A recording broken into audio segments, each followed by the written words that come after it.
Ya, perkenalkan saya Ahmad Dien ya. Saya juga aktif di Komunitas Literasi Islam dan hari ini saya akan memandu untuk bahasan hari ini. Bahasan tentang jejak Usmani di Nusantara dan juga jejak Wali Songo yang ada di Nusantara ya. Sebagai gambaran mungkin di awal mungkin kita semua ada yang sudah tahu, ada yang belum tahu kita bahwa Islam itu di Indonesia udah sejak lama hadir ya. Ada di zaman Umar bin Abdul Aziz, terbukti ada Raja Srindavarman. Itu raja, berarti raja Hindu saat itu di Jambi, Kerajaan Sriwijaya Jambi. Pada tahun 718 Masehi, beliau sempat mengirimkan surat kepada Khalifah Umar bin Abdul Aziz minta dikirimkan dai. Dan akhirnya kerajaannya menjadi Sriwijaya Islam. Sriwijaya Islam. Dan kita akan membahas itu lebih jauh nanti ya, jejak Utsmani di Nusantara. Jejak Utsmani itu sudah jauh sebenarnya dari masa Umar bin Abdul Aziz tadi. Tapi masa Utsmani ini masa yang penting sekali karena di sana juga terbukti ada Wali Songo yang dikirimkan oleh Sultan Muhammad I ya. Sultan Muhammad I ini Sultan Utsmani yang kedua. Beliau menggantikan Sultan Bayezid I dan Sultan Utsmani ini, Sultan Muhammad I ini beliau yang mengirimkan Wali Songo. Nanti gimana nih gimana carut marutnya dan apa coolnya gitu Utsmani di Nusantara itu, apa peran di Nusantara itu, ntar kita akan bahas lebih jauh tentu ya bersama Komunitas Literasi Islam hari ini bersama dengan Studi Nihla Indonesia dan juga komunitas-komunitas lain. Soalnya nanti jam 4 kita akan mulai ya. Mungkin yang baru hadir bisa disebutkan dari kota mana aja? Ada yang dari jauh-jauh? Ternate. Ya, rupanya sudah hadir di tengah-tengah kita Bang Niko ya, Bung Niko Pandawa. Selalu akan membicarakan tentang jejak Utsmani di Nusantara dan juga nanti kita akan banyak-banyak bahas tentang bahasan yang sangat banyak. Bang Niko Pandawa ini adalah pegiat Komunitas Literasi Islam juga. Kang Niko Pandawa ini aktif di Komunitas Literasi Islam, banyak berbicara tentang juga Utsmani ya di Nusantara.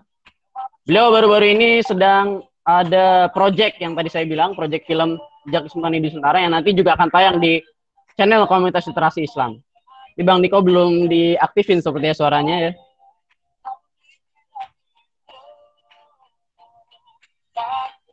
Untuk bisa tuh? Oh bisa. Oke, Bang Niko sudah masuk. Masuk ya? Masuk. Alhamdulillah. Wah, alhamdulillah. Sorry nih telat nih, aduh. Iya. Kenapa tuh telat? Kehujanan tadi, di Tangerang hujan. Wah, luar biasa. Ini kita juga harus minjam wifi teman ini. Di rumah itu wifi-nya luar biasa. Wah. Jadi harus fungsi ke tempat teman. Luar biasa ya Bang Niko nih. Minjem wifi itu dong ini ya berarti ya. Hah? Minjem wifi dulu berarti ya. Iya, malah tadi ban bocor pula kan.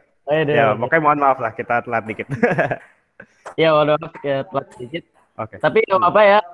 Mungkin jadi Bang Niko tadi sudah saya sampaikan bagaimana beliau adalah pegiat Komunitas Literasi Islam dan juga banyak berbicara tentang jejak kekhalifahan di Nusantara. Dan kali ini sesuai tema kita Jejak Utsmani di Nusantara, mungkin kita bisa langsung ya Bang Niko ya. Siap. Bung atau Bang nih atau Kang atau apa nih? Bebas lah, asal jangan bong. Oh ya, jangan bong. Bung Niko aja deh. Bung Niko deh. Oke, Bung Niko, untuk sejarah Utsmani sendiri nih, kita tentu harus tahu kacamata apa yang kita pakai ya. Iya.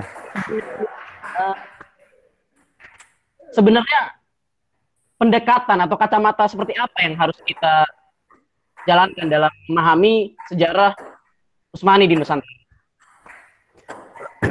Ya, bismillahirrahmanirrahim. Assalamualaikum warahmatullahi wabarakatuh. Waalaikumsalam warahmatullahi wabarakatuh. Alhamdulillahirabbil alamin wassalatu wassalamu ala Rasulillah wa ala alihi washabihi ajmain amma ba'du.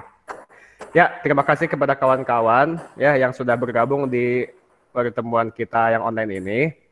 Pertama-tama yang tadi ditanyakan oleh Bang Ahnaf tentang bagaimana pendekatan kita selama ini ya terhadap sejarah.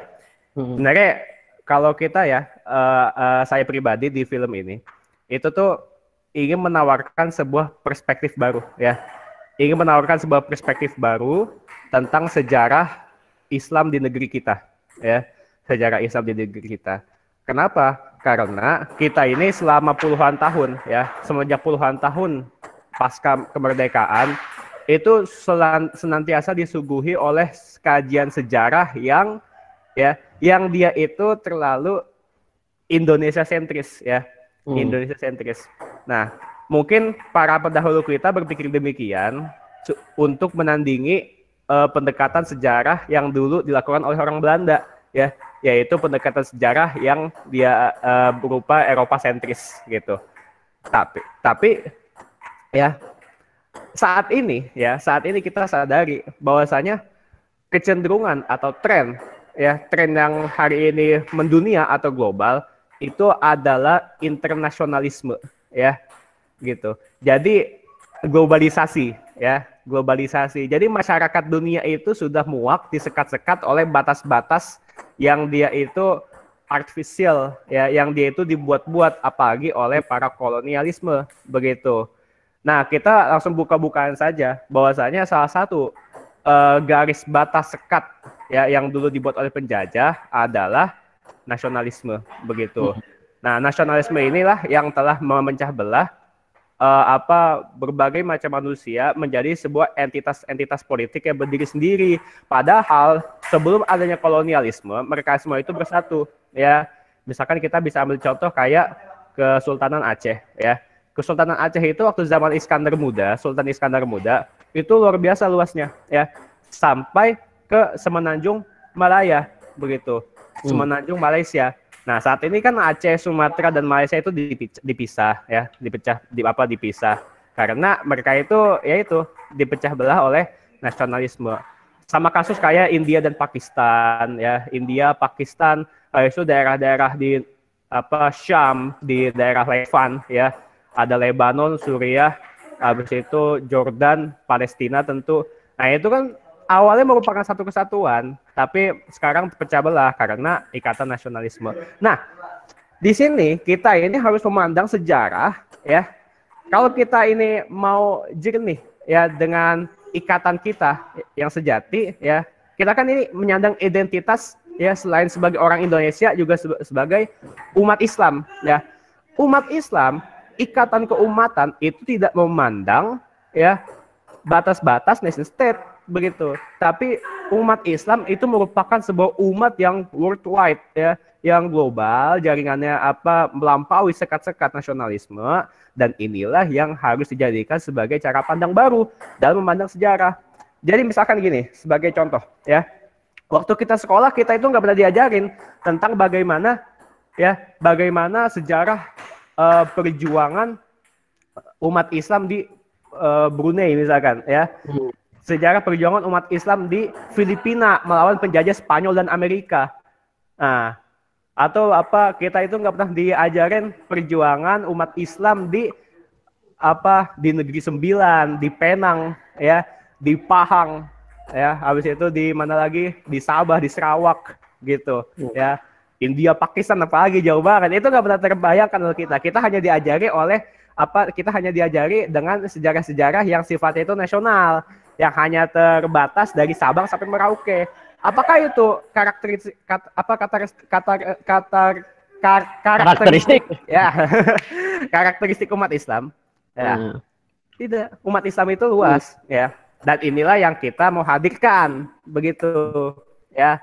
Nah, ada satu ikatan pemersatu selain Islam yang dia itu menyatukan umat Islam global ya. Selain dia itu ikatan agama, ada juga ikatan politik begitu. Di zaman dahulu umat Islam itu mempunyai satu pemimpin ya, satu pemimpin global yang diakui oleh seluruh umat Islam sedunia, yaitu ya seseorang yang dikenai jabatan khalifah ya. Khalifah ini disandang oleh berbagai macam bangsa. Awalnya kan bangsa Arab ya, ada Khulafaur Rasyidin, Umayyah dan Abbasiyah. Kemudian disandang oleh Bani Utsmaniyah dari bangsa Turki. Nah, inilah yang harus kita jadikan acuan bahwasanya umat Islam itu satu kepemimpinan, ya, satu ikatan, dan dia itu tidak memandang batas-batas, tidak dipisahkan oleh sekat-sekat nation state atau kedaerahan dan sebagainya. Mungkin kira-kira begitu dulu. Oh gitu.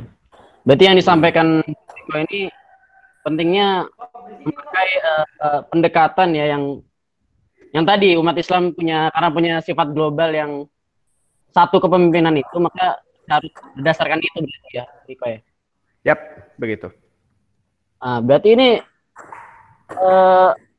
dengan pendekatan seperti itu, sebenarnya apa perbedaan dengan pendekatan-pendekatan lainnya gitu?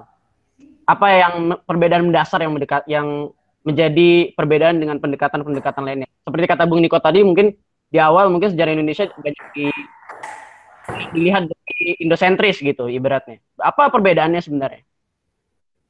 Ya, jadi gini, apa yang membuat perbedaan itu mencolok? Tadi bahwasanya kita ini hanya disuguhi oleh sejarah bangsa-bangsa yang ada di Indonesia, begitu. Nah, tadi udah agak dijelaskan sedikit ya, bahwasanya kita ini wawasannya jadi sempit gitu. Kita ini tidak tahu perjuangan umat Islam di daerah-daerah lain, ya.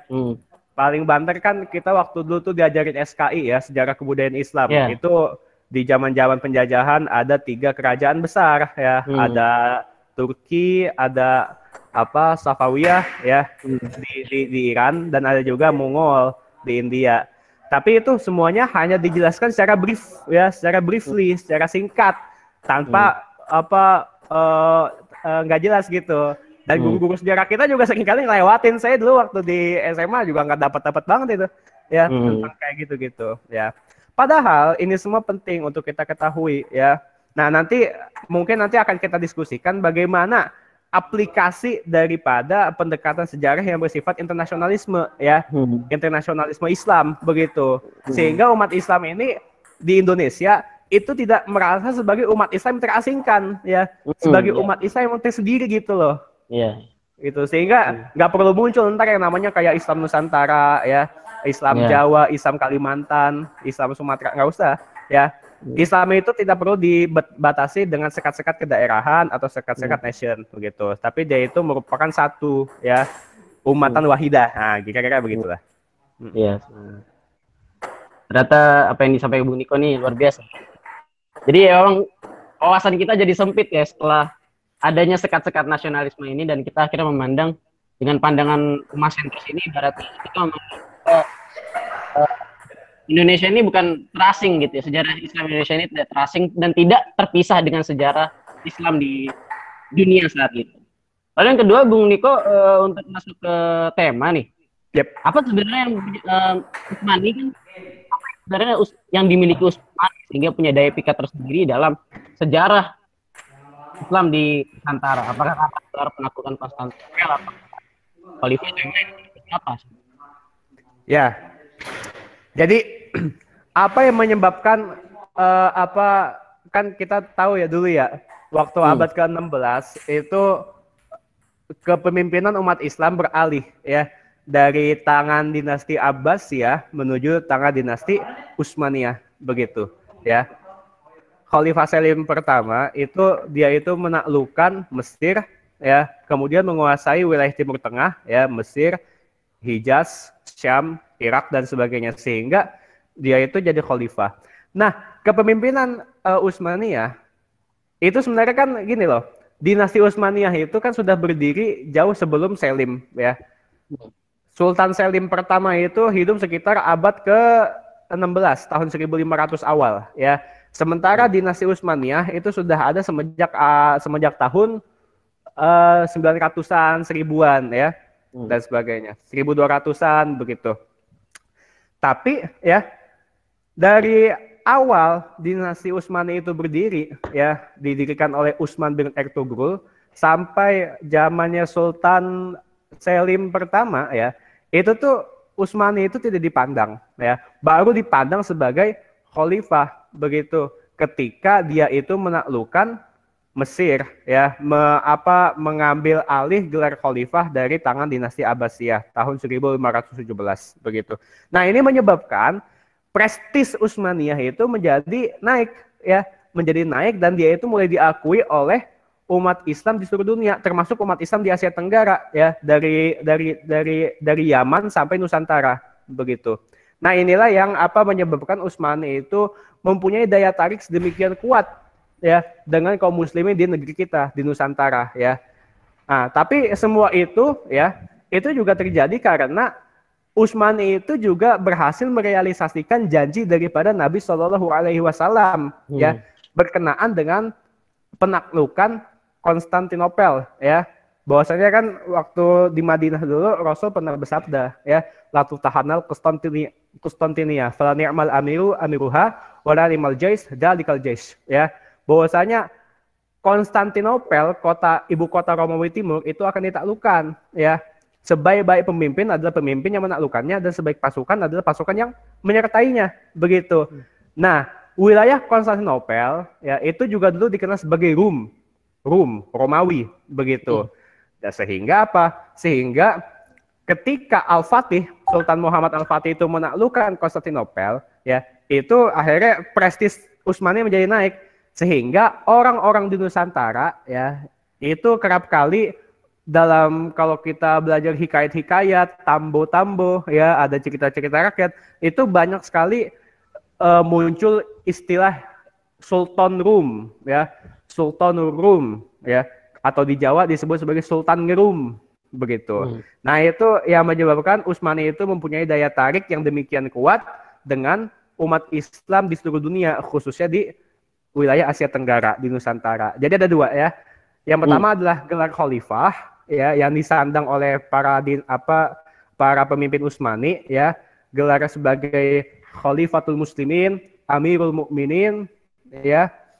Habis itu Padishah ya, raja yang agung gitu. Nah, yang kedua tentang tadi penaklukan Konstantinopel ya, di mana Konstantinopel dijadikan ibu kota oleh Khilafah Utsmaniyah ya. Oleh Khilafah Utsmaniyah dan diganti namanya menjadi Istanbul ya, sehingga penguasa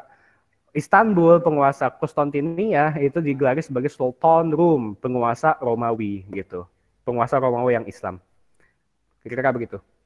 Iya. Jadi tadi ada 2 poin ya, karena gelar khalifah tadi dan realisasian janji penaklukan Konstantinopel ya. Yep. Lalu gimana sih dulu jejak Utsmani di Nusantara sendiri itu gimana? Secara briefly mungkin Bang Niko bisa menjelaskannya. Ya, jadi kan ini inti daripada yang kita bicarakan. Kita ini butuh bukti konkret. Emang ada jejak Khilafah Utsmani ya di Nusantara begitu, di daerah Asia Tenggara begitu. Nah, itulah tadi udah dibahas sama Bang Anaf ya, bahwasanya saya lagi bikin film dokumenter begitu. Nah, itu yang kami angkat, saya dan kawan-kawan angkat, bahwasanya ternyata banyak sekali jejak-jejak Khilafah Utsmaniyah yang ada di Nusantara ya. Kita mulai dari daerah paling barat ya di negara ini, di Indonesia ya, yaitu adalah Aceh ya. Di Aceh itu saya waktu itu ke sana dan saya itu waktu itu mengunjungi sebuah tempat di daerah Kutaraja ya. Di Kutaraja itu ada salah satu kampung namanya Kampung Dibitai ya. Kampung Dibitai dan Gampung satu lagi itu. Gampung Ngerom ya, Gampung Rom begitu. Oh, ada 3, Gampung Dibitai, Gampung Ngerom ya, dan Gampung Pande begitu. Nah, oleh para peneliti disinyalir ya bahwasanya 3 tempat ini ya, Gampung Dibitai, Gampung Rom ya, dan Gampung Pande ini dulu tuh merupakan kampungnya ya atau kawasan hunian para tentara Khilafah Utsmaniyah yang diutus Istanbul untuk pergi ke Nusantara begitu. Dan makam-makam mereka itu saat ini terletak di Gampong Dibitai ya, Gampong Dibitai. pasca tsunami kemarin, pasca tsunami tahun 2004 lalu, itu badan filantropi di Turki itu merenovasi pemakaman-pemakaman yang disinyalir sebagai makam-makam tentara Khilafah Utsmaniyah yang ada di Gampong di Bitay. Itu ada banyak sekali ya, ada banyak sekali. Satu Gampong di Bitay. Yang kedua itu ada Gampong Pande ya. Di Gampong Pande itu waktu tahun 2013 lalu ya, tahun 2013 lalu itu ditemukan sekitar 6.000 ya, 6.000 dinar dinar emas ya yang dicetak di Istanbul gitu. Dicetak di Istanbul dan di atas koin dinar itu di cetak nama-nama khalifah ya. Khalifah Sulaiman Al-Qanuni, Khalifah Selim pertama, Selim kedua, kemudian ada Khalifah Mustafa, habis itu ada Khalifah Mehmet Rosyad kelima. Wah, pokoknya banyak sekali lah. Ada 6.000 koin itu ya. 6.000 koin nih. Dinar. Nah, dinar ya waktu tahun 2013 ya di Gampong Pande. Gampong Pande itu di Kutaraja di Aceh ya. Nah, itu waktu itu kan ditemuin sama ini ya, sama ya kayak warga di sana lah. Warga di sana kayak nelayan gitu. Ya itu agak viral juga waktu itu tuh ya. Soalnya itu ditemuin di sebuah kendi ya. Sebuah kendi, ternyata pas kendi itu digali agak pecah dikit berkilauan emas. Akhirnya saking paniknya itu ya, saking senangnya itu koin dinar-dinar itu dia bawa tapi sambil gemeteran. Akhirnya banyak yang jatuh-jatuh itu koin ya. Nah, sekarang koin-koin itu berceceran di tangan orang-orang. Ada yang masuk ke Museum Aceh, ada yang di tangan kolektor, ada yang di tangan penjual ya. Nah, itu oke seluk-beluknya lah sebagian kisah. Nah, tapi gini, itu merupakan bukti-bukti yang ada ya, yang ada tentang eksistensi Khilafah Utsmani di Aceh khususnya ya, di Nusantara. Terus bagaimana bagaimana penyebab mereka itu datang ya? Event histori apa yang menyebabkan mereka itu datang ke Aceh? Nah, saat itu ya, ketika konteks sejarah mereka itu datang, saat itu mereka itu sedang melawan Portugis yang ada di Asia Tenggara, begitu ya.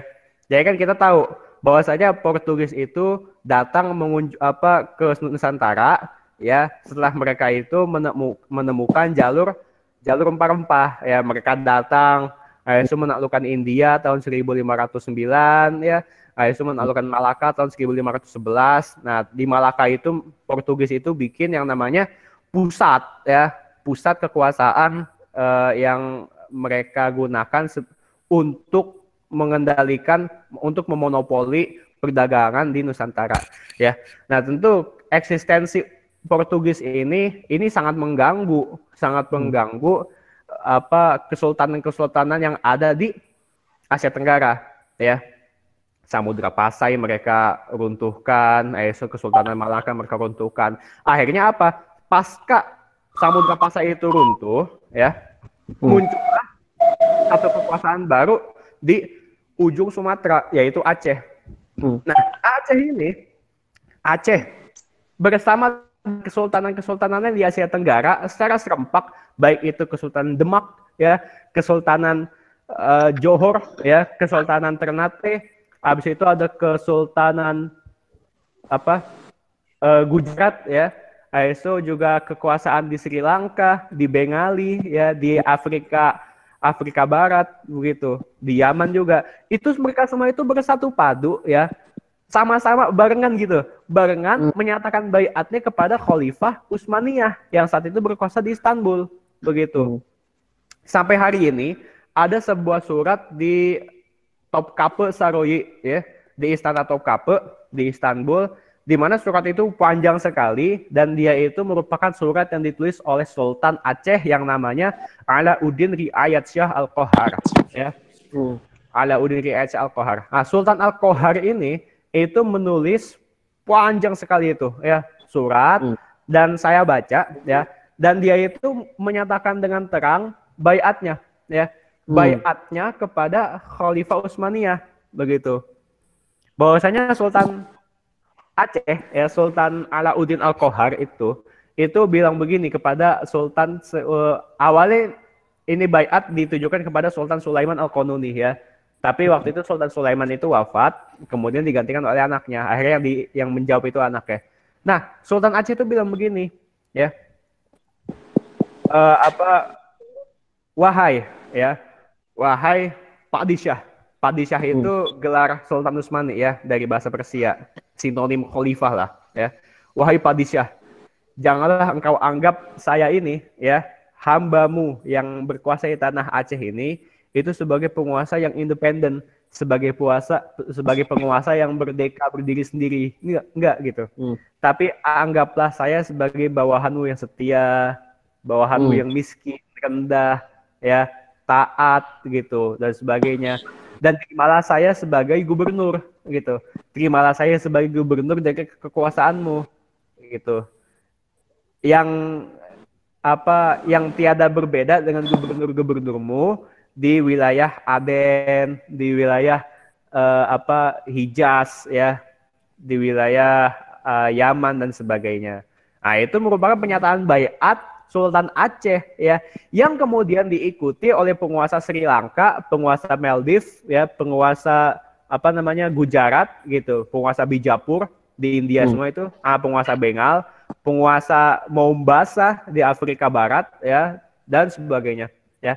Ini merupakan langkah Sultan Aceh yang luar biasa yang diikuti oleh sultan-sultan lain, termasuk oleh Sultan Demak ya, Sultan Trenggono dan Sultan Prawoto begitu. Termasuk pula oleh Sultan Ternate, Sultan Babullah. Akhirnya ketiga sultan ini ya, kesultanan paling kuat di Nusantara saat itu yaitu Aceh, Demak ya, dan Ternate ya. Mereka itu berkoalisi ya untuk sama-sama mengusir Portugis, dan mereka itu dibantu oleh utusan tentara-tentara utusan Utsmaniyah yang datang ke Aceh beberapa tahun kemudian ya. Ada sekitar 2 kapal besar, 2 kapal galeon ya, 2 kapal galeon yang isinya itu sekitar 400 sampai 600 prajurit ya. 400 sampai 600 prajurit Khilafah Utsmani yang dikirim ke Aceh ya.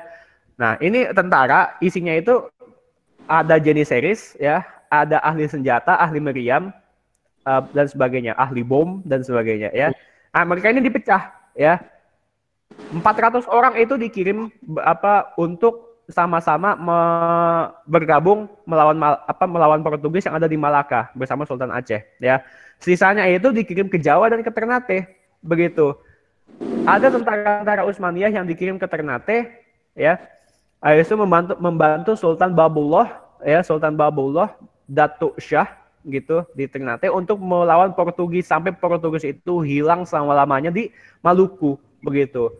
Ada 20 orang ya, ada 20 orang ahli senjata Khilafah Utsmaniyah yang dikirim ke Ternate begitu. Nah, ini dicatat oleh orang-orang Portugis ya.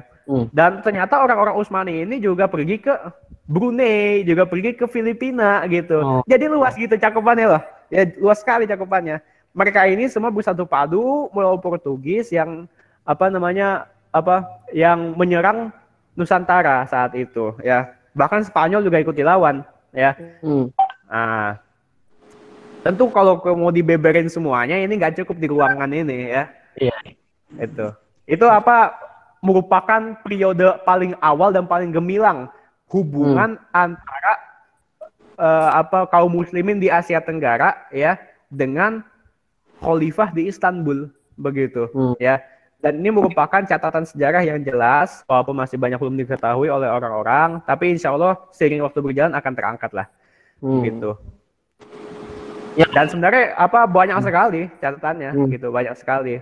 Tapi tadi ini yang tadi saya bicarakan itu terentang dari tahun 1568 sampai 1600-an ya. Nah, pasca itu sultan-sultan di seluruh Nusantara ya, sultan-sultan di seluruh Nusantara itu tidak akan bisa berkuasa kecuali mereka itu harus mendapatkan legitimasi dari Mekah atau dari Istanbul begitu. Hampir semua sultan di Nusantara itu menyatakan baiatnya kepada Khalifah Utsmaniyah Gitu. Hmm. Allahu a'lam bishawab. Jadi sejak itu sudah ada, bahkan tadi disebutkan Bang Niko ada di Aceh, bahkan ada ditemukan 6.000 dinar, dan juga ada event di situ saat melawan Portugis ya. Termasuk ada di situ disebutkan oleh Bang Niko kawasan-kawasan di Asia Tenggara saat itu sedang pasukan-pasukan untuk membantu Ya. pasukan di sana. Mungkin Bung Niko sebelum Bung Fajar masuk nih, sebenarnya mungkin bisa singkat saja ya. Eh, Kenapa bisa ada pengiriman surat seperti itu? Kenapa bisa saat itu Sultan di Aceh itu bisa mengirimkan surat? Ada hubungan apa sebelumnya? Apakah karena hegemoni besar Utsmani yang saat itu menjadi adik kuasa, atau karena hanya melawan Portugis, atau karena kesamaan agama atau apa? Ya. Jadi ketika Utsmani itu menaklukkan Hijaz, ya, menaklukkan Mekah dan Madinah, itu kan Utsmani ya Sultan Selim pertama ya itu menjadi khalifah, begitu pula dengan sultan-sultan setelahnya ya. Selain khalifah, mereka itu juga diamanahi dengan gelar Khadimul Haram Syarifah ini ya. Pelayan dua tanah suci gitu, pelayan dua tanah haram ya. Nah, mereka ini juga bertugas untuk mengamankan rute-rute haji ya dari seluruh titik begitu ya. Dari Rusia diamankan, dari Persia diamankan, dari Cina diamankan, dari Maroko diamankan, begitu pula dari India ya, dari India dan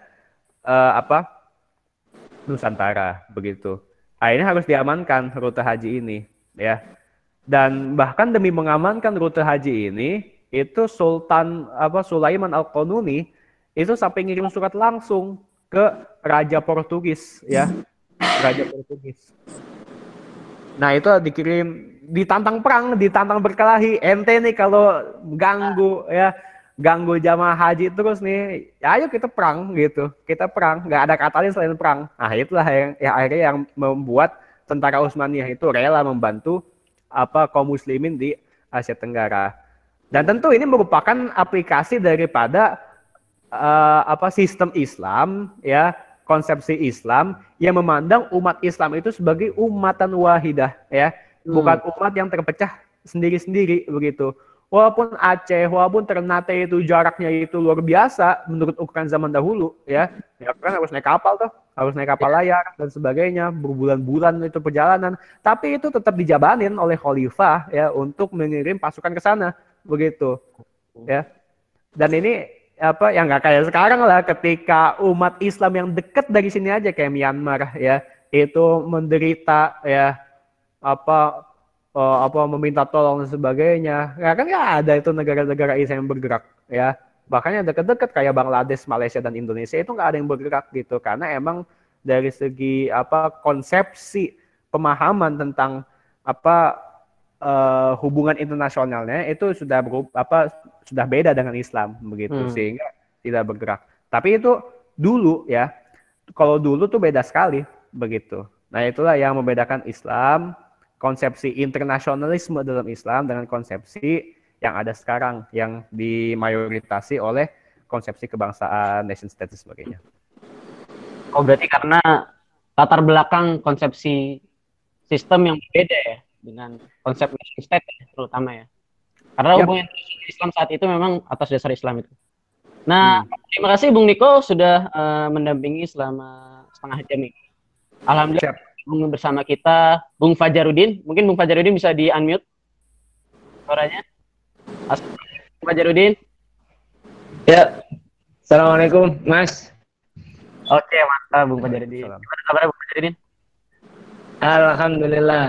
Alhamdulillah, sehat. Ya. Jadi, insya Allah akan menjadi pemantik kedua setelah Bung Niko Pandawa ya. Insya Allah akan banyak bicara tentang Wali Songo. Kalau tadi kita bincang-bincang dengan Bung Niko, ini bincang-bincang tentang Utsmani, sekarang dengan Bung Fajarudin. Ini Bung Fajarudin juga termasuk tadi yang sudah disebutkan Bang Niko juga termasuk dalam pembuatan film ini juga, film jejak ke Khalifahan di Nusantara.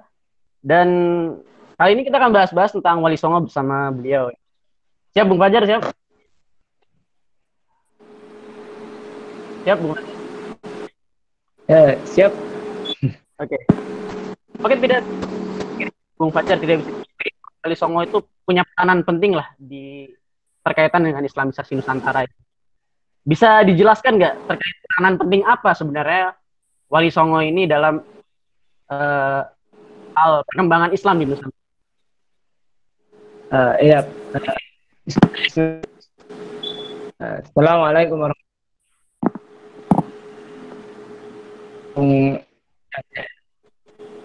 Dalam Nusantara sendiri, Wali Songo ini termasuk dalam konteks Islamisasi ya, masuk di fase terakhir Islamisasi. Kita tahu Islamisasi awal itu sejak abad pertama Hijriah itu Islamisasi sudah masuk ke Indonesia, ke Nusantara waktu itu. Kenapa sebabnya? Pertama, Nusantara itu bukanlah hal yang asing di kalangan para bangsa Arab waktu itu. Ya, jadi ini bukanlah sesuatu yang asing di kalangan orang-orang Arab. Maka ketika peradaban Islam itu naik, maka ini Islamisasi itu otomatis datang ke Indonesia, ke Nusantara. Yang kedua adalah memang sifat dan karakter peradaban Islam ya, yang memang meluaskannya ke seluruh penjuru bumi. Nah, Wali Songo itu merupakan fase terakhir. Kita tahu fase pertama nanti mungkin wilayah-wilayah paling barat di Nusantara, di Sumatera, misalnya bandar dagang di Sumatera seperti Baru, terus Aceh, itu merupakan yang pertama kali datang. Dan nanti yang paling terkemuka di fase awal ini adalah bukti surat menyurat antara Raja Sriwijaya dengan Khalifah Umayyah yang pertama, yaitu Muawiyah bin Abi Sufyan, dan juga ada surat menyurat Raja Sriwijaya ini dengan Khalifah Umar bin Abdul Aziz. Nah, ini adalah fase awal. Fase-fase berikutnya memang tergantung pasang surut peradaban Islam di pusat peradaban Islam. Kita tahu Umayyah memang sedikit memiliki keunikan di era peradaban Islam itu, ketika Umayyah itu adalah dikenal dengan kegemarannya menyebarkan Islam. Kita tahu Islam diperluas wilayahnya di zaman Khalifah Bani Umayyah. Di era Persia yang waktu itu sangat luas dan kuat, sudah sangat luas dan kuat itu, nanti memang hanya adalah hubungannya ini Abbasiyah itu, di Abbasiyah yang ketika puncak-puncaknya memang sudah mulai masuk itu banyak pedagang-pedagang Muslim itu, dan termasuk nanti ada koloni-koloni kaum Muslimin di di Nusantara itu hadir itu banyak ya. Jadi di kawasan kota-kota pelabuhan sudah sangat banyak komunitas Islam. Nah, kemudian memasuki abad ke-15 ya, abad ke-15 Masehi.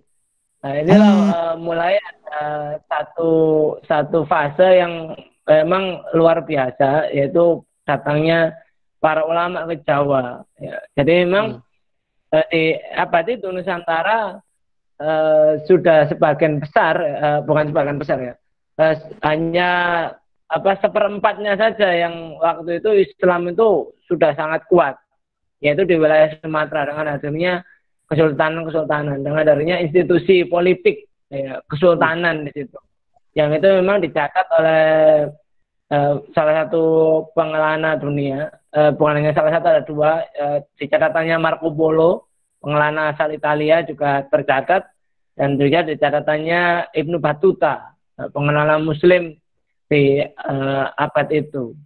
Nah, adapun sebagian besar Nusantara masih di bawah pengaruh Majapahit. Di bawah pengaruh Majapahit, salah satu imperium Hindu Buddha bisa jadi terbesar di Asia Timur waktu itu. Dan para pengelana, para ulama ini datang ke Jawa. Kedatangan mereka ke Jawa memang sebenarnya hubungan antara Mojopahit dengan Islam ini sebenarnya sudah terjalin lama, bahkan kerajaan-kerajaan sebelumnya di Jawa Timur itu tercatat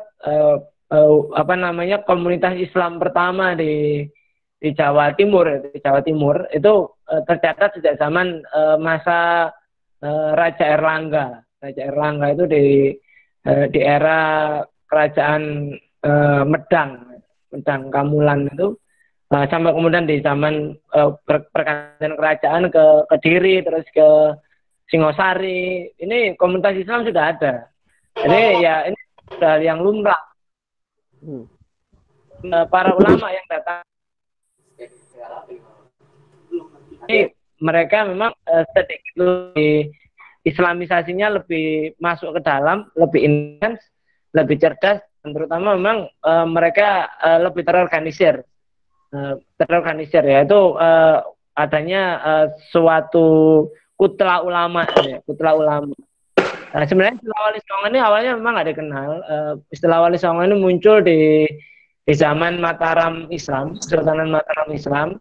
Nah, ketika zamannya Sultan Agung ini diterbitkan sebuah karya biografi mereka yang disebut dengan Serat Wali Songo. Inilah istilah Wali Songo itu muncul.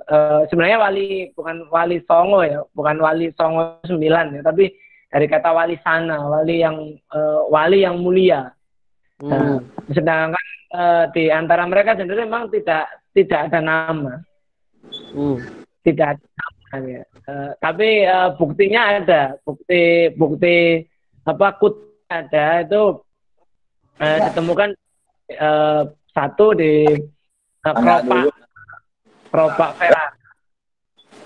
Di Keropak Ferrara yang disimpan di Italia, dan satu lagi di Hetboekman Bonang yang tersimpan di Leiden. Di Keropak Ferrara itu berisi tentang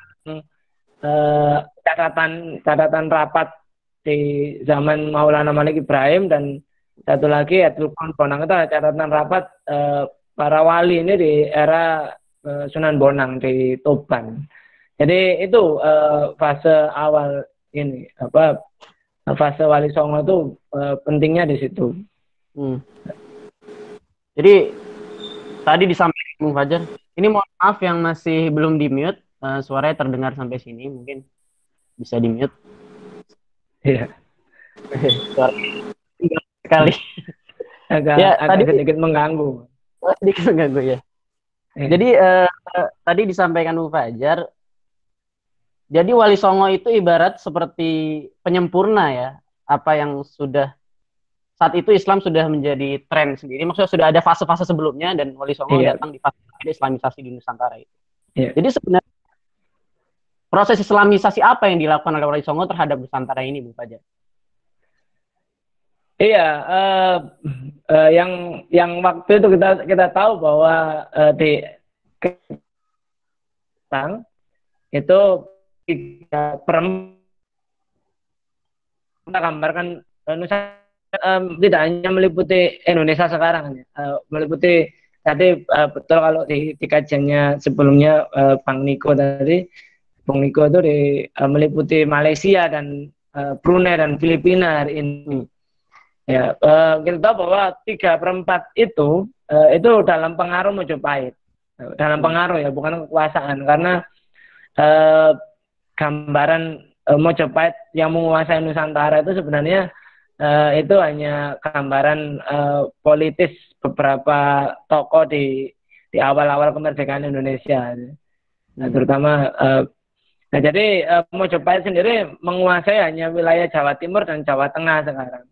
Adapun wilayah lainnya itu masuk dalam kategori sistem Mandala. Sistem Mandala itu sistem pertahanan politik ekonominya Mojopahit sebagai mitra yang sejajar yang itu di bawah pimpinan Mojopahit. Mungkin seperti NATO hari ini. Ya, kalau hari ini kita tergambar itu NATO ya. Ya, dan ada satu kerajaan bukan kerajaan Islam yang tidak ikut itu hanya Pajajaran. Pajajaran ya, Sunda Galuh dan Sunda Pajajaran di Jawa Barat itu tidak terlibat itu. Ya. Nah, jadi selebihnya di wilayah Kalimantan, Sulawesi, termasuk di Maluku itu sudah, dan Nusa Tenggara itu melalui itu. Tapi ingat bahwa di wilayah-wilayah itu juga ada pelabuhan-pelabuhan dagang, terutama di Maluku, di Sulawesi yang itu merupakan penghasil rempah ya. Dan di situ juga sudah ada komunitas-komunitas Islam. Nanti kemudian para ulama ini memang lebih mendalam, fokus di wilayah Jawa Timur, yaitu yang merupakan pusat kerajaannya Mojopahit, dan memang kondisinya tepat ketika itu memang Mojopahit sedang dalam masa yang turun gitu ya, tinggal menunggu waktu saja Mojopahit ini akan hilang dengan sendirinya, karena memang terlibat perang saudara yang cukup lama, kurang lebih hampir 5 tahun itu. Mojopahit itu perang secara simultan gitu ya, kadang damai terus perang lagi, yang itu merusak sendi ekonomi di kalangan masyarakat gitu ya. Belum lagi terjadi konflik keagamaan yang bangsawan Mojopahit itu ya, kasta tertinggi di Mojopahit waktu itu, Brahmana dan Ksatria itu condong kepada aliran Bhairawa Tantra. Aliran ini dikenal dengan ritual yang sangat mengerikan, karena ada ritual pengorbanan manusia. Yang itu ada korban kasta-kasta yang aliran Bhairawa Tantra inilah berbagai macam persoalan sosial di tengah masyarakat Mojopahit. Datanglah kemudian para ulama ini yang mereka secara spesifik memberikan pengajaran, baik pengajaran Islam maupun pengajaran ilmu kehidupan ya. Karena nanti memang banyak ada misalnya Maulana Malik Ibrahim itu adalah ahli pertanian ya. Beliau mengajarkan ilmu pertanian kepada masyarakat Jawa, apalagi waktu itu memang dilanda di pusat kerajaan Mojopahit itu dilanda bencana alam dan dilanda peperangan yang itu merusak banyak tanah pertanian, areal pertanian ya. Kemudian oleh Maulana Malik Ibrahim itu diajarkan cara bertani yang lebih benar, yang ini. Inilah yang kemudian datang gitu. Termasuk nantinya Sunan Ampel yang membuat sekolah calon pemimpin. Sekolah calon pemimpin itu sebuah sekolah yang memang mendidik anak-anak para bangsawan Mojopahit. Dari sinilah memang muncul kader-kader dakwah baru gitu ya. Nanti dari sekolahnya Sunan Ampel itu muncul Raden Pata, muncul Raden Paku, Sunan Giri, kemudian ada Raden Maktum Ibrahim atau Sunan Bonang, dan banyak termasuk juga nanti Sunan Giri yang membuat hal yang sama, yang nanti mengajarkan kepada putra-putra bangsawan di seluruh Nusantara. Nah, ini fase inilah yang kemudian yang dikatakan sangat penting gitu. Yang nanti efeknya memang ketika Mojopahit runtuh itu bukan jatuhnya kepada para kader Islam ini. Ya satunya nanti adalah Kesultanan Demak. Jadi itu, Mas. Oh, jadi memang Wali Songo datang saat Majapahit yang turun-turunnya ya? Iya. Dan memang masuk ke Nusantara dengan proses Islamisasi yang tadi ada disebutkan, ada Maulana Malik Ibrahim ya. Datang dengan ilmu pertaniannya, juga Sunan Ampel dengan sekolah pemimpinnya ya, seperti itu. Jadi ngomong-ngomong tentang Wali Songo, sebenarnya ada hubungan nggak sih dengan kekuasaan besar saat itu, yaitu Utsmani, atau hubungan dengan kekhalifahan? Ada nggak sebenarnya hubungan antara Wali Songo dengan itu? Ini itu biasanya terkait hubungan ini, inilah yang saat ini yang terkait secara data, secara ini ya, data tertulis itu, data yang membuktikan itu ada, itu memang belum diketemukan ya, belum diketemukan. Tapi bukan berarti tadi ya sifat bagaimana Islam itu sifat mengglobalnya Islam ya, sifat ini sebenarnya menjadi ini seperti benang merah saja ya, yang menghubungkan itu. Ya, kalau bagi saya sendiri hingga hari ini memang catatan itu belum ada yang menyatakan keterhubungan langsung dengan Wali Songo ini dengan Usmani itu. Belum ada catatan real, belum kita temukan. Ya. Tapi bukan berarti tidak ada hubungan. Mungkin yang pertama mungkin dugaan saya itu dugaan secara pribadi mungkin seperti hari-hari ini negara sebagai sebuah negara ideologis misalnya, negara-negara ideologis itu ketika mengirim agen-agennya itu mungkin tidak ada catatan, mungkin tidak ada catatan atau catatan itu sengaja disembunyikan. Contoh misalnya ketika ini contoh ya, misalnya ketika musuh datang ke Indonesia tahun itu ya, ke Madiun dan menyulut pemberontakan Madiun gitu. Pasti itu sudah sepengetahuan Stalin sebagai pemimpin Uni Soviet itu. Walaupun catatan-catatan itu mungkin baru ditemukan akhir-akhir ini di era modern. Atau misalnya ketika John Perkin gitu ya, di bukunya yang Confession of an Economic Hitman gitu ya, dia datang ke Indonesia dengan status sebagai konsultan ekonomi, tapi di balik itu dia adalah sebagai suruhan CIA Amerika dan dia mengakui itu. Nah, ini di era modern aja terjadi seperti itu, apalagi waktu itu Daulah Islam itu adalah sebuah negara ideologis besar di dunia saat itu, dan andaikan negara ini bukan negara institusi yang menjadi akar kemodernan saat ini, karena kita bisa melihat bahwa apa yang kita lihat saat ini, baik itu penemuan benda maupun itu konsep ekonomi tata negara, itu banyak yang diambil dari peradaban Islam di masa lalu. Nah, jadi ini saya kira mungkin itu yang pertama. Yang kedua, memang kita bisa melihat bahwa Wali Songo ini datang sama seperti halnya tadi ya kenapa kok tiba-tiba kesultanan itu bisa langsung klik dengan Utsmani ya, di era setelahnya ya. Ya kenapa kaum muslimin di Nusantara itu bisa langsung ngeklik dengan Utsmani, sehingga kita itu sangat hafal itu ya. Kalau tadi pemaparannya Mas Niko tadi, dari Aceh hingga Ternate itu cerita-cerita rakyat itu di Tambo dan sebagainya. Atau itu selalu dihubungkan dengan Ngerum, Sultan Ngerum gitu ya. Ya, bahkan kalau Sultan Ngerum di Jawa itu kan, Sultan Ngerum itu menjadi satu satu kata-kata yang menggambarkan sebagai tentang inilah pusat dari kesaktian gitu ya. Kata masyarakat Jawa itu. Kenapa kok bisa langsung ngeklik seperti itu? Siapa?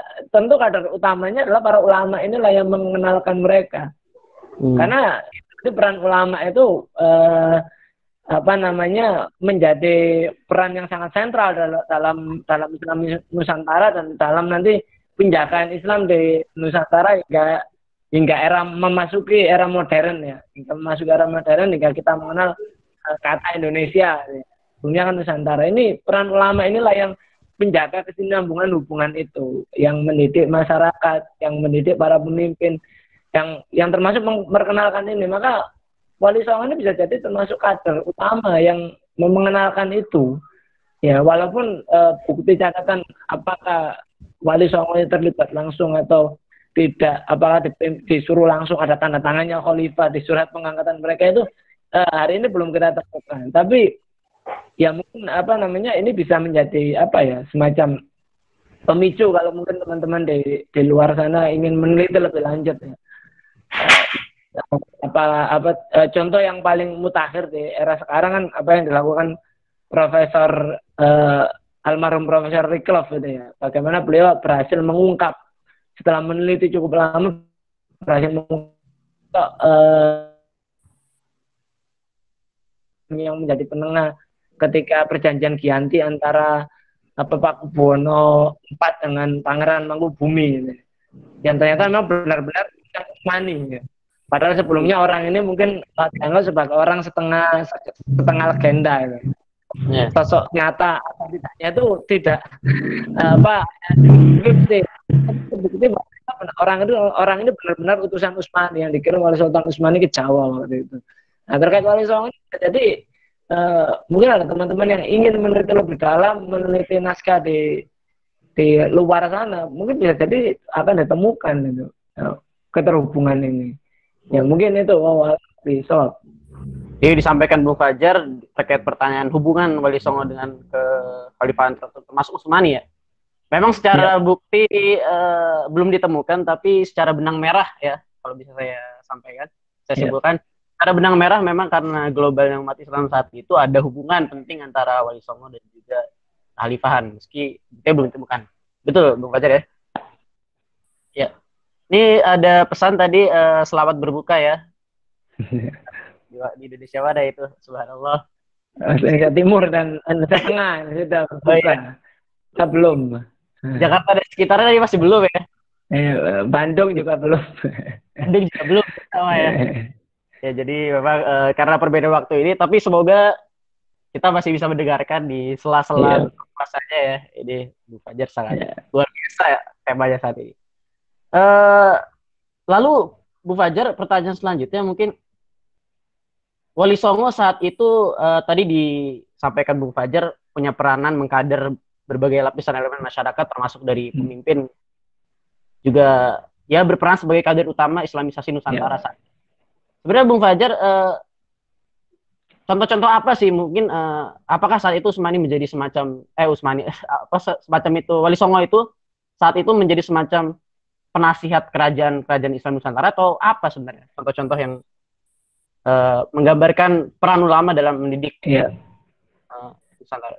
Iya, jadi Wali Songo datang ke Mojopahit dan Mojopahit ini memang satu kerajaan yang juga unik karena kerajaan ini kan kerajaan dia tidak, walaupun pusatnya agak ke dalam, tapi dia memang kerajaan yang maritim ya. Dia dagang termasuk juga koneksi internasional. Dia mungkin pelaku bisnis dari Daulat Islam dan waktu itu mereka cukup terbuka. Inilah kesempatan ini yang digunakan oleh para ulama yang berhimpun di Wali Songo untuk masuk ke semua sendi kehidupan di Mojopahit. Di awal itu mungkin ada misalnya Maulana Aliuddin, Maulana Taqiyuddin yang memang sedikit mendidik para, ibaratnya menyiapkan mengajar komunitas-komunitas Islam di pelabuhan. Kita tahu di pelabuhan di Toban, di Gresik, di Surabaya itu sudah banyak komunitas Islam. Mereka butuh guru yang langsung datang dari pusat peradaban Islam kan. Kemudian nanti ada Ki Ageng Grebek, ada Syekh Subakir, kemudian beberapa ulama. Nanti yang paling terkenal Sunan Kalijogo ya, yang mereka ibaratnya belusuan ke pedalaman-pedalaman Jawa, ibaratnya mendidik masyarakat kaum Hawa gitu ya. Ada Maulana Malik Ibrahim yang tadi membuka di kalangan petani, kemudian ada juga Sayyid Usman Haji, namanya beliau dari Palestina, ayahanda dari Sunan Kudus. Beliau adalah pelatih tentara Mojopahit. Jadi sampai Mojopahit itu mendatangkan pelatih tentara dari kalangan kaum muslimin. Termasuk nanti ada siapa namanya Maulana Ahmad Jematil Kubro. Yang Maulana Ahmad Jematil Kubro itu makamnya ada di Trowulan, di Troloyo, di pusat kerajaan Mojopahit itu, yang dipengaruhi sebagai ibu kota Mojopahit, dan makamnya itu berdekatan dengan berdekatan dengan situs bekas istana Mojopahit. Dan di makamnya itu terkenal dengan makam Troloyo itu salah satu makam Islam tertua di Jawa. Itu banyak kalau di makamnya Maulana Malik Ibrahim atau di Aceh dan sebagainya, mungkin makam-makam itu nisannya itu terkenal dengan nisan-nisan bergaya Islam ya, nisan bergaya Gujarat dan sebagainya. Nah, di Troloyo itu nisannya itu nisan yang bergaya sebenarnya gaya Jawanya lebih terasa. Di situ, tapi di situ ada, di belakangnya itu ada lambang, bahkan ada lambang Surya Mojopahit, lambang negara Mojopahit. Tapi kalau yang aslinya itu berlambang apa di tengah-tengahnya itu khusus kontrol Rasulullah. Yang ini menunjukkan bahwa makam-makam ini adalah makam selain apa makamnya Maulana Ahmad Jumaidil Kubro dan makam murid-murid beliau yang kebanyakan adalah bangsawan Mojopahit yang sudah masuk Islam. Jadi ini Maulana Ahmad Jumaidil Kubro itu fokus di kalangan elit Mojopahit. Ya nanti memang inilah yang menjadi pembuka kenapa sekolah yang didirikan oleh Sunan Ampel itu gampang dapat murid gitu, karena sudah banyak orang tuanya itu yang di kalangan keraton Mojopahit ini yang sudah masuk Islam. Termasuk nanti di Sunan Giri. Dan efeknya nanti memang tentu adalah ketika nanti Demak berdiri, ketika Mojopahit itu runtuh, Demak berdiri, dan dalam waktu singkat yang dulu perserikatan yang dibangun oleh Mojopahit itu bisa dialihkan ke menjadi semacam apa ya, menjadi penghubung dakwah. Jadi dakwah ke wilayah lain ke Kalimantan, ke Sulawesi, ke Indonesia Timur, ke Indonesia Tenggara, ke Maluku, termasuk ke Filipina itu dengan cepat. Dai-dai itu bisa dikirim ke sana dan pada akhirnya wilayah-wilayah itu bisa diislamkan dengan lebih cepat gitu ya. Ya, bahkan mungkin kurang dari 1 abad. 1 abad setelah islamisasi Jawa Timur selesai, di kawasan Demak berdiri, islamisasi di ini sudah jadi masif di 3/4 Nusantara. Itu, Mas. Ya, luar biasa apa yang disampaikan Bung Fajar dan Bung Niko tadi. Pas ya, jam 5 pas, tepat. Jam 5 pas. Jam 5 pas. Kita akan masuk ke sesi diskusi ya. Jadi bagi teman-teman sekalian dari Sabang sampai Merauke, jauh sekali. Bisa diskusi via voice, mungkin bisa di-mute atau bisa diskusi lewat chat ya. Tadi beberapa ada yang izin live, monggo silakan. Selamat berbuka puasa yang sudah berbuka puasa, dan yang masih ada silakan bisa diskusi. Mungkin bisa lewat chat atau lewat audio ya. Jadi silakan saja di kebetulan Bung Niko masih ada, Bung Fajar juga masih ada. Insyaallah akan dijawab. Satu mungkin. Ya, assalamualaikum. Waalaikumsalam warahmatullahi wabarakatuh. Dari mana Mas? Nama dan dari mana? Dari Semanan, Kalideres. Nama Riyadi. Riyadi. Silakan Mas. Ya, baik. Assalamualaikum warahmatullahi wabarakatuh. Waalaikumsalam warahmatullahi wabarakatuh. Tadi saya sudah simak beberapa hal yang sudah disampaikan oleh Mas Fajar ya. Pada intinya saya ingin menanyakan, bukan diskusi ya, tapi saya ingin lebih menanyakan hal yang dalam bentuk apa gitu ya, kekhilafahan Turki Utsmani ini dari segi peninggalan gitu, peninggalan apa saja yang ditinggalkan oleh kekhilafahan Turki Utsmani di Nusantara ini, mungkin itu. Ya. Ya mungkin dikumpulkan atau dijawab dulu Mas Fajar, gimana enaknya? Gimana Mas? Nanti gantian sama Mas Niko ya kalau peninggalan ini ya. Tapi mungkin saya ini ya, salah satu jejak yang tentu apa Utsmani ini ya, yang paling kalau jejak benda mungkin kalau ini ya karena saya kemarin membantu di wilayah Jawa ya. Kalau Mas Niko kan nanti di Aceh itu banyak kalau benda. Tadi yang dijelaskan oleh Mas Niko tadi di awal, termasuk peninggalan penemuan uang dinar Utsmani ya. Nah, kalau untuk di Jawa ini mungkin tidak terlalu apa ya, peninggalan itu tidak terlalu nampak. Tapi yang paling besar itu adalah memang tadi itu ya, peninggalan kalau di kalangan apa namanya? Di kalangan kaum muslimin di Jawa itu adalah memang budaya itu ya. Yang paling menonjol itu adalah jejak non fisik gitu ya, jejak non fisiknya.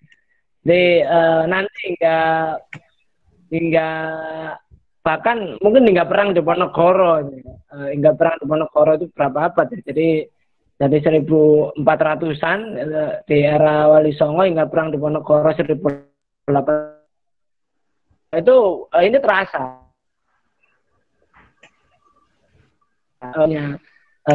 Ini menjadi suatu kata kunci bagi perjuangan kaum muslimin, terkait dengan Utsmani, apalagi waktu itu era-era itu sudah era Utsmani, era Utsmani minded, era Utsmani minded itu di zaman itu pusat Islam itu adalah Utsmani. Nah, dan inilah yang menjadi peninggalan. Mungkin nanti akan ditambah oleh Mas Niko kalau yang di wilayah lain di Nusantara. Ya, mungkin Bung Niko hadir. Masih ada nggak Bung Niko ya? Bung Niko sepertinya sudah meninggalkan ya. Hadir. Tadi ada hadir. Tadi pertanyaannya ingin dilengkapi. Mas Fajar ingin kelengkapan gitu. Tadi dari Kalideres ada yang bertanya peninggalan apa saja sih Utsmani gitu. Dia lebih ke bertanya gitu. Peninggalan apa saja di Indonesia, di Nusantara. Ya. Jadi kalau peninggalan secara benda itu tadi Pak Fajar sudah sebutkan bahwasannya yang paling banyak itu ada di Aceh ya, ada di daerah Sumatera. Selain tadi dua benda ya yang saya sebutkan berupa makam dan koin, itu kalau kita baca Hikayat Aceh ya, Hikayat Aceh sekarang itu sudah ditransliterasikan ke Latin oleh Tengku Iskandar. Nah itu kalau kita baca Hikayat Aceh itu ada Istana Aceh ya, Istana Aceh ya Darudunya ya. Istana Aceh itu yang dibangun di Kutaraja, Darudunya namanya. Itu ternyata tuh yang bikin tuh orang-orang Utsmani itu ya. Yang dibangun pas masa Sultan Iskandar Muda begitu. Itu dari segi benda. Terus kalau misalkan di Jawa, di Maluku, kan kita kalau main ke tempat-tempat wisata sejarah tuh banyak nemu makam ya, banyak nemu meriam ya, nemu meriam. Misalkan di Banten itu ada meriam Ki Amuk ya, di Kampung Karangantu tuh depan Masjid Agung Banten. Nah itu meriam Ki Amuk. Habis itu ada di Demak tuh juga ada meriam ya. Daerah-daerah Jawa Timuran tuh juga ada meriam, apalagi di daerah Mataram meriam. Nah itu siapa yang mengenalkan teknologi meriam itu ke mereka ya? Belanda, Portugis itu datang belakangan, tapi yang paling awal-awal memperkenalkan teknologi meriam itu adalah orang-orang Utsmani ya. Gitu, yang dikirim oleh Sultan Selim tadi yang ekspedisinya itu sudah saya ceritakan di awal tadi begitu. Nah, itulah peninggalan tentang Utsmani di Nusantara. Itu yang benda, yang berupa artefak. Ada juga yang berupa manuskrip, ya. Kalau berupa manuskrip, itu sebenarnya peninggalannya itu lebih banyak tersimpan di Istanbul dan Leiden, ya. Di Istanbul itu ada sebuah kantor arsip Utsmani, namanya Başbakanlık Osmanlı Arşivi, ya. Nah, itu Başbakanlık Osmanlı Arşivi. Nah, atau disingkat BOA gitu ya, BOA. Nah, itu tuh banyak sekali itu tuh arsip-arsip Utsmani yang berkaitan dengan Asia Tenggara, Nusantara begitu. Ada kayak bukti surat-surat dari para sultan di Nusantara itu juga banyak tersimpan di sana. Kan itu surat kan pada dikirim ke Istana Topkapi atau Istana Yildiz pada zaman Sultan Abdul Hamid dan sebagainya. Ada juga yang di Leiden, ya. Di Leiden itu di Belanda itu juga banyak peninggalan-peninggalan, ya. Walaupun lebih banyak catatan orang Belanda. Tapi catatan orang Belanda itu bisa kita jadikan acuan bahwasanya emang eksistensi Utsmani itu di Nusantara itu banyak sekali, ya. Orang yang sering kita omongin hari ini kayak misalkan Snokuronya, ya. Snokuronya itu dia tuh banyak nulis tentang orang-orang Utsmani di Batavia, di Aceh gitu, di Palembang dan sebagainya. Udah ada yang dijemahin kok itu. Catatan-catatan Snokuronya selama masa kepegawaiannya kepada pemerintah kolonial Hindia Belanda. Itu ada itu catatan dia tuh tentang orang-orang Utsmani. Walaupun penuh tendensius ya kan. Soalnya kan dia itu Ya. apa Islamofobia banget ya, benci banget dia sama Islam dan sama Khilafah Utsmani. Dia itu menjadikan apa Khilafah Utsmani itu sebagai musuh utamanya gitu. Nah itu pokoknya. Tapi teman-teman juga bisa dapatkan catatan-catatan apa dokumen arsip itu nggak perlu jauh-jauh ke Istanbul atau ke Leiden. Di Jakarta itu juga ada ya. Kalau teman-teman main ke ANRI ya, Arsip Nasional Republik Indonesia atau ke Perpustakaan Nasional ya, baik itu di Salemba maupun di Medan Merdeka depan Monas. Gue itu melimpah sekali itu ya, peninggalan Utsmani.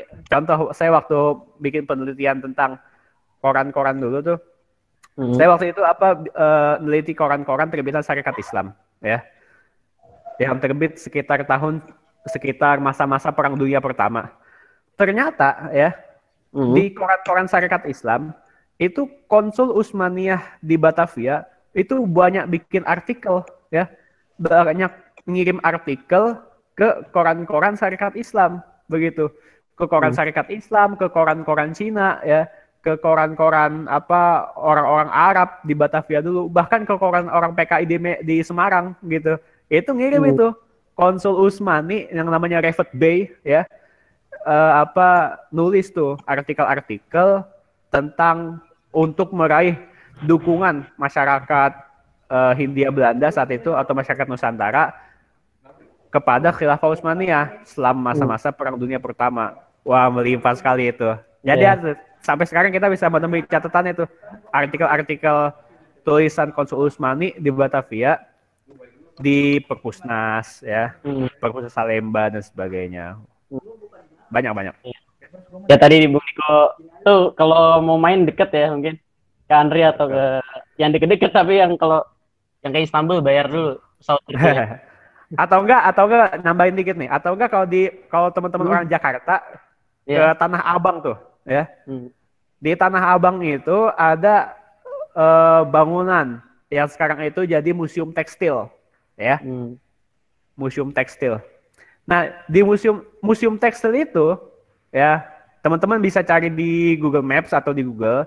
Itu tuh dulu itu merupakan bangunan yang dipakai sebagai kantor Konsul Khilafah Utsmaniyah di Hindia Belanda ya, di Nusantara zaman dahulu. Nah, itu sampai sekarang masih bisa kunjungi itu. Gitu. Luar biasa nih Bung Niko. Ternyata di Tanah Abang juga ada ya, Bung?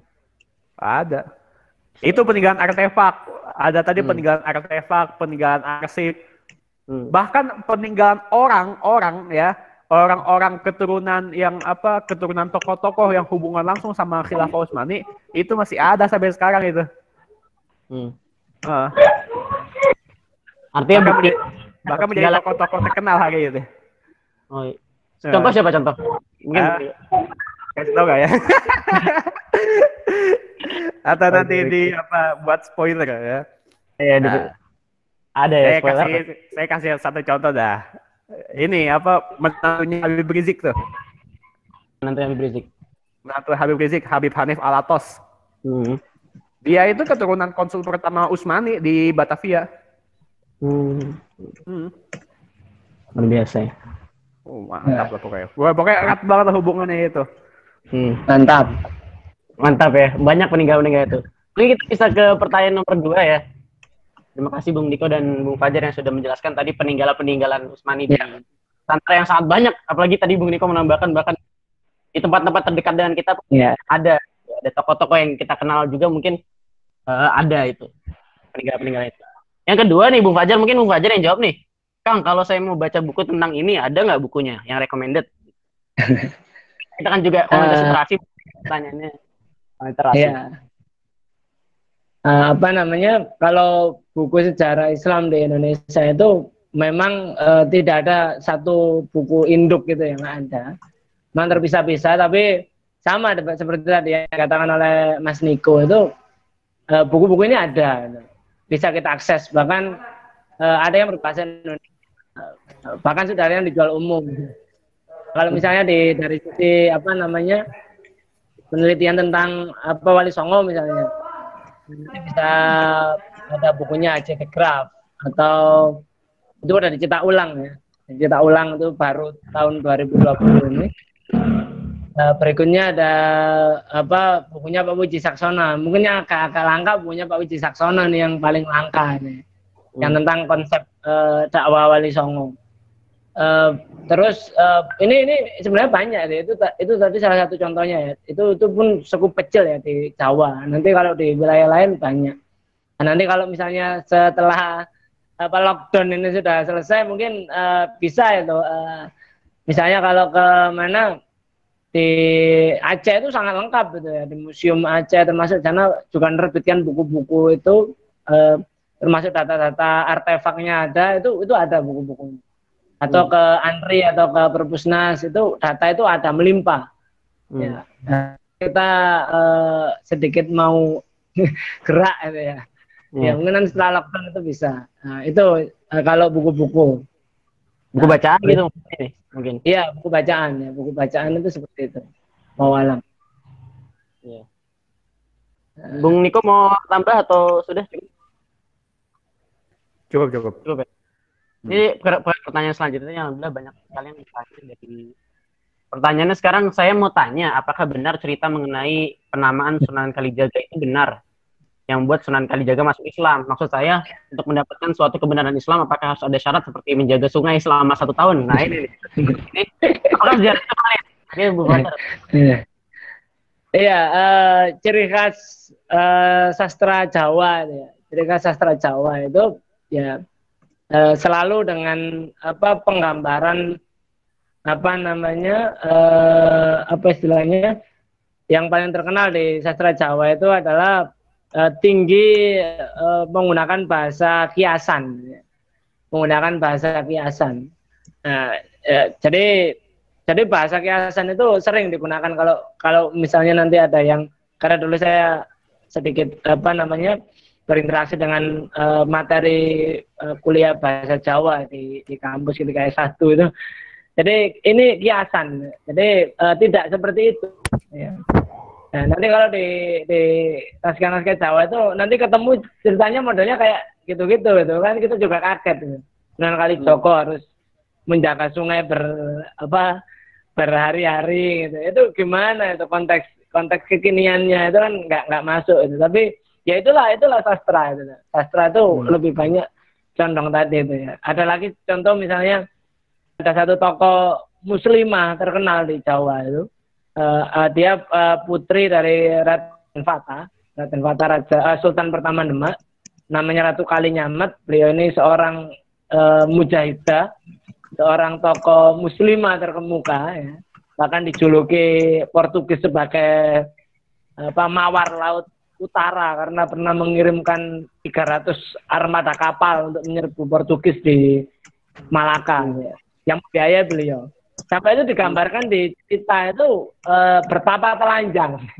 Ya kan nggak akal kalau zaman sekarang ada seorang muslimah taat, putri seorang sultan, mujahidah kok tapa telanjang.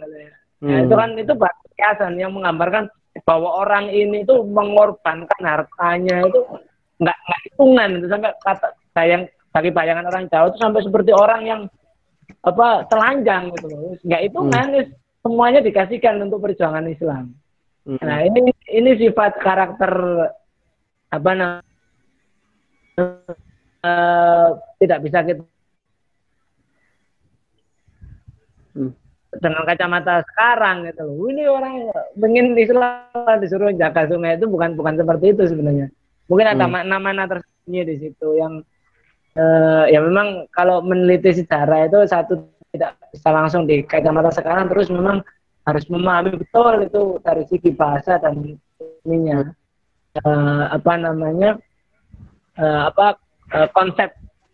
konsep bahasanya itu loh. Itu yang pertanyaan saya terkait dengan Sunan Kalijogo itu. Ya. Jadi ada problemnya masalahnya sebenarnya karena sastra tadi ya, dan juga karena ada makna-makna yang harus kita teliti lagi dari pernyataan-pernyataan itu. Ada selanjutnya ya. Ada selanjutnya pertanyaan nih. Saya nanya di sini ya Kang, kenapa sejarah seringkali berputar terbalik dalam hal ini tentang penyebaran agama di dunia ya. Misalnya di Nusantara Islam jadi mayoritas, padahal peninggalan-peninggalan juga banyak. Peninggalan Hindu juga seperti dan Buddha seperti candi itu juga banyak. Orang-orang perlu ke Indonesia untuk melihat spesies Buddha. Padahal sekarang mungkin yang mengelola tempat religius tersebut bukan lagi orang-orang Hindu Buddha. Sama halnya peninggalan Islam banyak seperti Eropa, sedangkan nah, ini intinya apa sih? Apakah ini akan menjadi siklus dalam artian nanti orang-orang akan kembali pada agama yang dulunya pernah berada di negara-negara tersebut? Ini mungkin siapa yang bisa menjawab nih? Mungkin saya coba jawab ya. Ya, saya kira kenapa kemudian yang dimunculkan Hindu Buddha di Indonesia itu memang sejak zaman Raffles atau Inggris masuk ke Jawa waktu itu ya. Dan itu kemudian dilakukan di era kolonial Belanda yang memunculkan itu. Walaupun sebenarnya ini situs-situs ini sebenarnya sudah dilupakan oleh masyarakat sebenarnya. Jadi sudah tidak digunakan lagi.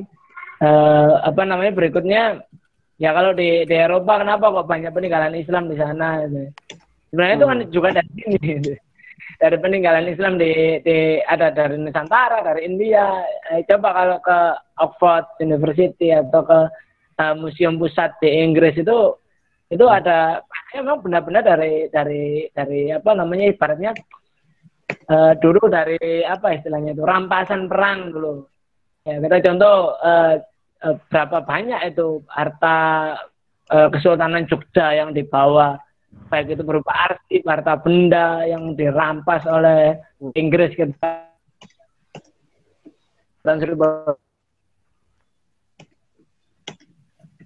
ratusan ya, naskah-naskah itu masih ada di sana sampai sekarang belum dikembalikan. Nah, jadi sebenarnya ya bisa jadi itu orang kita sebenarnya yang mungkin dibawa. Maksud tadi yang dua Kuali Songo itu kan yang menjadi rujukan Keropak Ferrara itu ada di Italia sekarang, dan Hepburn Van Bona itu dulu dirampas oleh Cornelis de Houtman itu ketika mendarat di Tuban, itu masih disimpan di Leiden, belum dikembalikan ke sini. Ya itu sebenarnya gambaran tentang artefak gitu ya, artefak. Iya. Ya. Dan negara-negara Amerika itu mayoritas Muslim gitu. Iya. Mungkin Bung Niko ada tambahan? Ya, saya nambahin dikit dari Pak Fajar ya. Bahwasanya langkah itu semua itu namanya nativisasi ya. Nativisasi itu apa? Usaha pengembalian sejarah-sejarah agama kuno untuk dipeluk kembali oleh orang-orang sekarang, begitu, native pribumi. Jadi mereka itu menganggap bahwasanya Islam itu merupakan agama asing, ya kan? Islam itu agama asing dan orang-orang Nusantara itu harus kembali ke agama yang dulu, yaitu Hindu dan Buddha. Ya minimal bukan agama lah, tapi kebudayaan gitu. Makanya kebudayaan kita itu beda dengan kebudayaan Arab gitu. Nah, ini merupakan langkah nativisasi ya. Langkah nativisasi yang dimunculkan oleh penjajah begitu.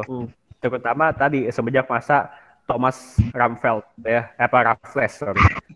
Thomas Stamford Raffles ketika Inggris itu menguasai Jawa dan Nusantara. Nah, itu Raffles itu dia itu merupakan selain dia itu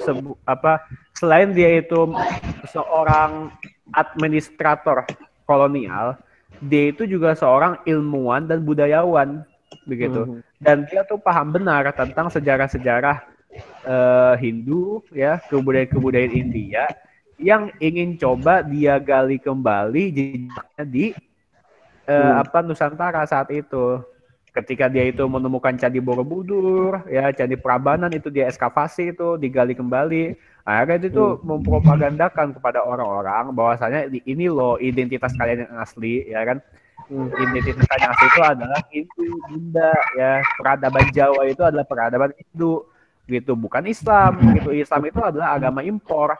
Nah, inilah usaha untuk ya kita akuin ini ada usaha kayak gini, usaha deislamisasi ya. Usaha untuk menghilangkan Islam dari sejarah bangsa ini, dan ini tuh terus berlangsung sampai hari ini, harus kita akuin ya kan, harus kita akuin gitu.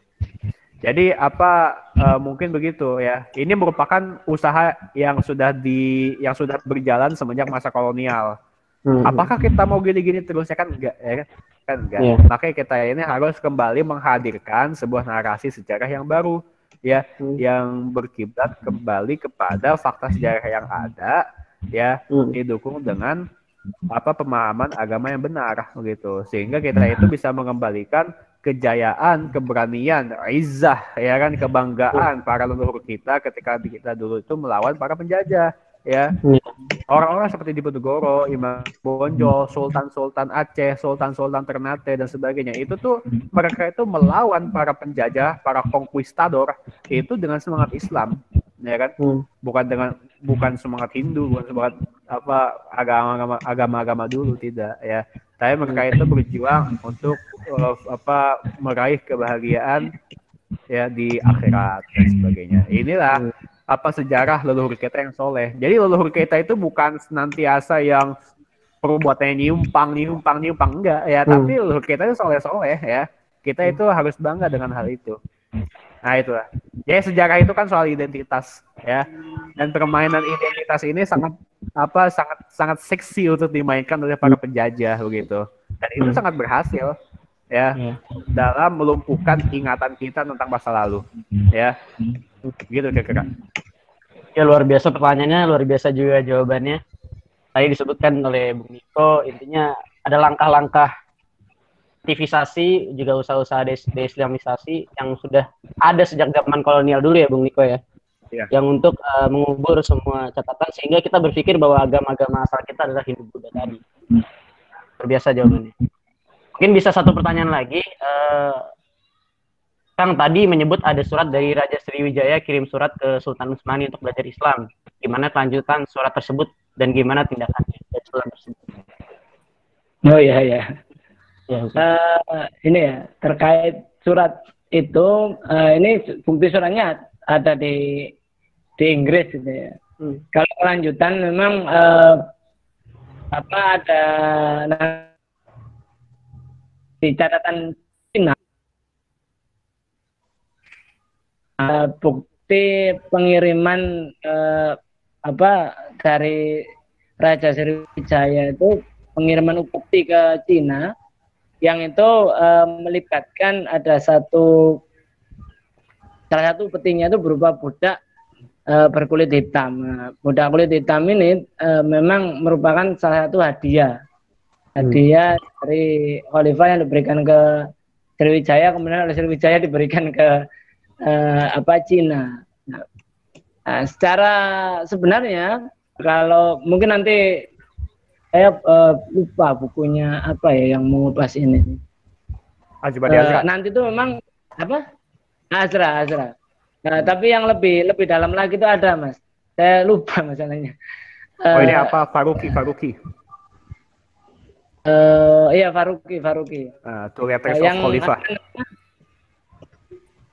Intinya itu nanti itu ada Kaisar Cina itu kemudian menyabot, ya, ininya. Jadi Raja Sriwijaya itu kan mau masuk Islam, tapi kemudian penguasa Cina itu berkepentingan secara ekonomi di Asia Tenggara, kemudian menaikkan satu wangsa yang pro kekaisaran Cina, wangsa Sailendra, untuk mengkudeta itu, sehingga kemudian yang ini bangsa ini tersingkir ke pedalaman Sumatera. Lanjutannya seperti itu. Kurang lebih begitu. Mungkin Mas Niko bisa menambahkan. Ya, silakan Mas Niko, ada yang mau ditambahkan? Ya, ini pertanyaannya agak ini ya. Surat Raja Sriwijaya kirim surat ke Sultan Utsmani. Jadi bukan Sultan Utsmani ya. Jauh sekali. Ya. Jadi Raja Sriwijaya saat itu mengirim surat kepada dua orang Khalifah Umayyah, ya. Yaitu yang pertama adalah Khalifah Muawiyah bin Abi Sufyan dan yang kedua adalah Khalifah Umar bin Abdul Aziz, begitu, ya. Tadi seluk-beluk prosesnya itu sudah dibahas oleh Pak Fajar. Jadi mungkin kira-kira begitu. Nah, ini merupakan bukti yang paling awal, yang paling konkret tentang hubungan antara khilafah dengan Nusantara. Jadi hubungan Nusantara dengan pusat Islam di Timur Tengah itu bukan dengan apa Utsmaniyah tok gitu loh ya. Tapi bahkan dari zaman-zaman awal khilafah ya itu sudah terjalin ya, khilafah Umayyah begitu, juga khilafah Abbasiyah, bahkan Khulafaur Rasyidin itu juga ada ya. Walaupun itu perlu apa studi lebih lanjut. Tapi yakin aja sih, soalnya kan ini masalah andai kata umat Islam itu sudah ada di Nusantara dari awal-awal Islam itu ada, ya kan itu pasti harus ada yang namanya haji ya, harus ada yang namanya apa belajar Islam. Orang-orang Islam itu berdiaspora sampai ke Nusantara itu senantiasa ada hubungannya. Walaupun tadi benar kata Pak Fajar, tidak selalu harus ada catatannya begitu ya. Karena mungkin orang-orang dulu tuh mikirnya apa lillahi ta'ala lah, gak usah dicampur apa, gak usah dicatat oleh manusia gitu, nanti dicatat oleh Allah lah gitu. Abadi di akhirat insya Allah itu amal. Nanti kalau kita masuk surga insya Allah bisa kita tanyain tuh ya. Amin, amin. Amin. Mungkin menambahkan satu sedikit ya. Kalau di walaupun ini jadi di satu sisi di awal itu bagi orang Arab itu Nusantara itu tidak asing. Begitu juga bagi orang Nusantara bahwa Arab itu tidak asing gitu ya. Dalam bukunya Robert Dick Reed itu dikatakan bahwa bahkan jauh sebelum peradaban Islam datang itu orang-orang Nusantara itu sudah membentuk koloni di Timur Tengah. Dan itulah nanti tercatat di apa Tarik atau Bari ya, kalau tidak salah itu bagaimana menyebutkan misalnya Rasulullah itu memiliki satu pedang.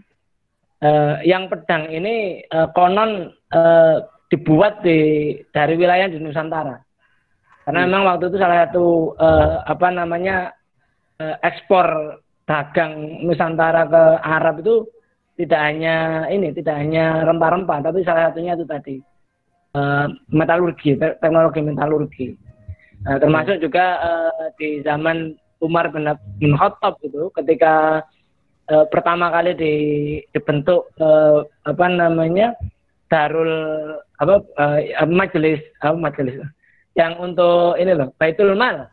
Ketika Baitul Mal pertama dibentuk di zaman Khalifah Umar bin Khattab itu, Khalifah Umar bin Khattab itu menugaskan satu suku tertentu yang sudah masuk Islam untuk menjadi penjaga Baitul Mal.